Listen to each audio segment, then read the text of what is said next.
Aisyah Fatunada Munawaro, absen 3. Saya Rodatun Farah, absen 32. Saya Zafrena Marsha Romanti, absen 36. Saya Muhammad Fatana Syahida, absen 22. Saya Ivan Syah Adi Saputra, absen 15. Saya Dewa Gaduy Andika, absen 8. Saya Muhammad Danilang Ramadan, absen 20. Saya Zain Fikri Ferdiansyah, absen 16. Ya, di sini kami akan menjelaskan dan membicarakan tentang patung juang Monumen 45 yang bertepatan di daerah Malang. Dari kalian pernah nggak Rek melihat monumen ini? Tidak. Tidak. Kita nggak pernah lihat sih. Tidak pernah. Tidak pernah. Itu loh, monumen itu di depannya stasiun Malang. Mananya patung ya, mananya patung singa. Oh, patung. Pernah lewat nggak? Pernah. Aku tadi katanya enggak. Lupa dikit. Enggak. Kurang ikonik. Oh iya. Kurang ikut. Sip, Jos. Dari kalian tahu nggak sejarahnya itu gimana? Tahu.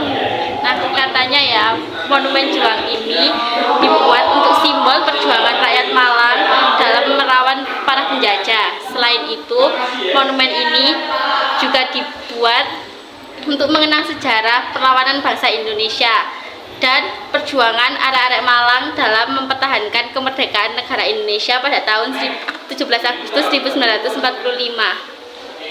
Nah, lalu perjuangan 45 ini berbentuk patung dengan berwarna tembaga dan terbuat dari semen. Dengan monumen ini berdimensi 10 kali 40 dengan panjang pondasi 6,90 meter, panjang patung 3,30 meter, dan tingginya 2 meter. Jika digabung dengan patung tertinggi, maka total keseluruhan tingginya mencapai 5 meter.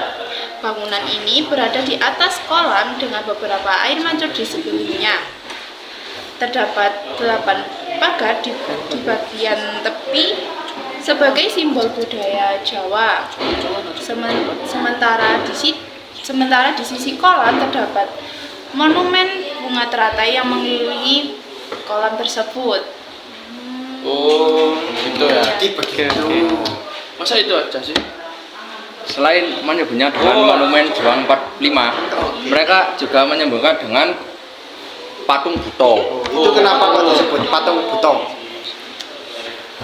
Karena ada yang menyebut Buto kata agung, karena peradaban Jawa sering menggambarkan bahwa Buto adalah sosok penindas, bahkan sampai memakan penduduk pribumi. Jadi buta itu jahat ya? Menggambarkan Belanda gitu ya. Ya, menggambarkan penjajah. Penjajah. Tapi penjajahnya kok kecil-kecil? Kurang tahu saya. Kurang tahu. Ada yang tahu? Oke. Kalian tahu nggak sih, Rek? Ada juga loh seseorang yang bernama Agung Buana. Dia juga mengatakan bahwa raksasa itu yaitu Buto. Nah, Buto ini menyimbolkan bahwa di Kota Malang terdapat keberadaan penjajah. Seperti itu ya, teman-teman. Gitu. Nah, kalian tahu nggak ada hal menarik tentang patung ini? Apa itu? Apa itu? Terdapat relief di sisi-sisi patung ini dari utara, selatan, barat, dan timur. Di sisi timur terdapat gambar Soekarno-Hatta dan teks proklamasi kemerdekaan Indonesia. Lalu di sisi utara terdapat relief yang menggambarkan kekejaman bangsa Jepang dan Belanda ketika menjajah di Indonesia. Dan terakhir di sisi barat dan selatan ada relief yang menggambarkan tentang perjuangan bangsa Indonesia ketika melawan penjajahan dari Belanda dan Jepang. Oh, seperti itu ya. Jadi patung ini kayak Sangat perfect. Soal bersejarah banget ya. kayak menggambarkan perjuangan rakyat Malang melawan penjajah gitu ya. Tempat spesifiknya itu di mana sih? Di Kota Malang bagian mana? Saya tahu. Gimana nih? Tempatnya ada di Kecamatan Kelojen, Kota Malang, Jawa Timur, nomor 6511. Depannya stasiun. Oh, di depannya stasiun. Depannya persis. Pak, dari arah mana?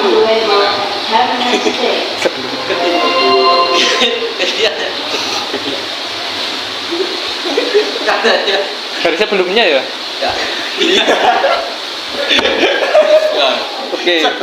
Nah, kalian tahu nggak sih seniman yang membuat patung monumen Juang 45 ini? Siapa itu? Siapa tuh? Ya, namanya adalah Bapak Suderi. Bapak Suderi ini adalah seorang pelukis asal Kota Malang yang membuat patung monumen Juang 45 bersama anak-anaknya yang mendapatkan tugas dari wali kota yang bernama Bapak Sugiono pada tahun 1976. Wow, begitu. Begitu. Keluarga ternyata. Ya. Teman-teman kalian tahu nggak sih monumen Juang 45 di bagian tengahnya itu kan terdapat kayak raksasa besar ya? Ya. Ya kan? Nah, di atas raksasanya itu terdapat seorang pejuang dan pada bagian kanan dan kirinya terdapat orang yang terluka dan juga terdapat seorang ibu yang menarik anaknya menggunakan topan. Jadi patung-patung orang kecil ini menyimbolkan masyarakat dan para pejuang untuk mempertahankan kemerdekaannya. Dan juga terdapat patung-patung kecil ini menyimbolkan bahwa masyarakat dan para pejuang bisa memperjuangkan dan mengorbankan. Nah, patung-patung orang kecil ini menunjukkan bahwa kita bisa mengalahkan seorang raksasa walaupun dengan pengorbanan waktu, nyawa kita, hasil bumi untuk untuk memperjuangkan kemerdekaan di Kota Malang. Dan juga monumen ini menjadi simbol semangat juang, patriotisme, dan pengorbanan yang dilakukan oleh para pejuang untuk meraih kemerdekaan di Kota Malang. Seperti itu. Mantap. Kamu diem aja nih. Ngapain ya? Kamu tahu nggak? Monumen Juang 45 itu terbuat dari apa? Tahu lah, monumen Juang 45 terbuat dari pertama yaitu pasir Lumajang, semen, koral, kuningan, besi, dan yang lain-lain. Sangat banyak sekali. Iya, sekali. Kenapa harus menggunakan pasir Lumajang sebagai bahan untuk pembuatan patung tersebut? Karena pasir Lumajang dinilai lebih bagus dari pasir yang ada di Malang, dan juga lebih murah juga ya. Oh, berarti itu penghematan ya? Iya. Untuk tanggal pembuatan pada patung monumen Juang ini pada tanggal berapa sih? Monumen Juang itu dibuat tanggal 20 Mei 1975 dan diresmikan pada tahun 17 Agustus tahun berapa ya kalau itu? Berapa? 1900. Nah, itu.